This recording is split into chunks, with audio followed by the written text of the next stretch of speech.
Welcome to Dressing for Dog Sledding Success.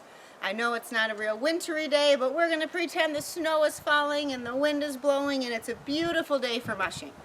So people's biggest concern is generally keeping their feet and hands warm.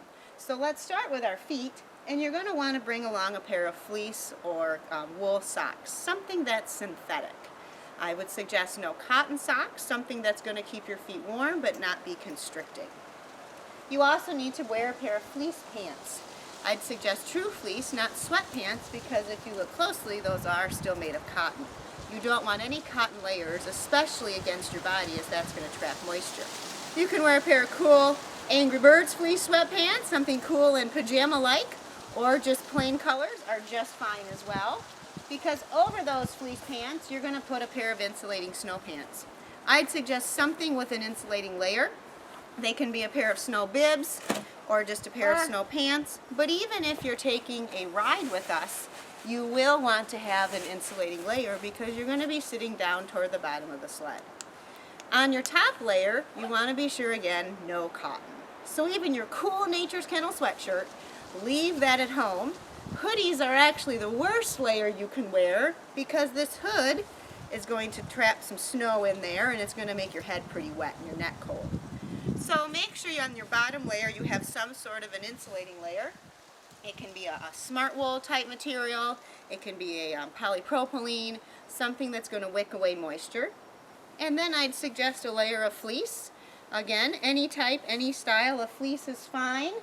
And then a fleece jacket. I find a fleece coat is easy. If it's a warm day, I can work in the kennel with this on before I head out on the trail and put my parka on. Something with a zipper is kind of nice because you can take it off if you get pretty warm. Then over that jacket, you're going to need to put a parka. I would suggest a parka of any sort as long as it has a zipper and some insulating factor. And then the hood's going to keep your head extremely warm. So I would suggest bringing a parka with a hood. And now we have the core of our body kept warm.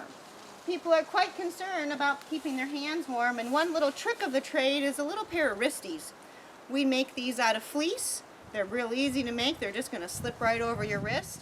We do have some for sale at Nature's Kennel if you can't find any before your trip, but they add a tremendous amount of warmth to your hands. And then you will want to bring a pair of glove liners. You get the chance to work with the dogs here and hook up the dogs and pet all the dogs, and a pair of mittens are just too bulky. So you'll want something that you have pretty good dexterity with. And then on the trail, you're welcome to bring a pair of gloves. I find that even thicker gloves just aren't nearly as warm as a pair of mittens. And there's some mitten systems out there where there'll be a mitten liner, and then you can put into an overmitt, and that's going to keep your hands extremely warm. If you can fit your glove liners into here as well, that's a great combination for warm hands. I highly suggest bringing a couple pair of hand warmers along. These are great for adding in your mittens, makes your mittens nice and toasty when you put them on. And then your head is where we lose a lot of our body heat from, so you're going to want to be sure your neck and head is kept warm. I suggest just a fleece neck gaiter. Again, you can make your own. They do have them for sale, and we have some cool paw print ones here at the kennel. Slip it right over your head. That's going to keep your neck warm. It's much easier to use than a scarf that can be kind of big and bulky and hard to keep tied. And then a nice fleece hat that's going to keep your head nice and toasty. And combined with your hood, that's a great insulation system for the trail. Another big concern of people's is usually boots. A small pair of more winter type hiking boots just aren't going to keep your feet real warm.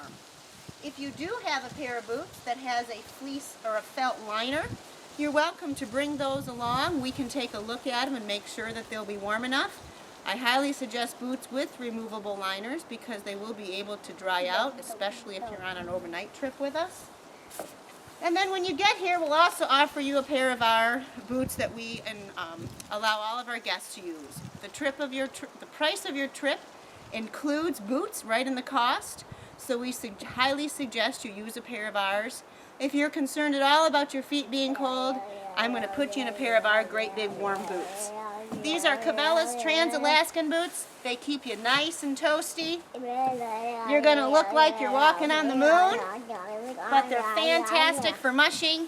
And then combined with your boots, your snow pants, your parka, your nice warm gloves, you are dressed for dog sledding success, and we'll see you on the trail.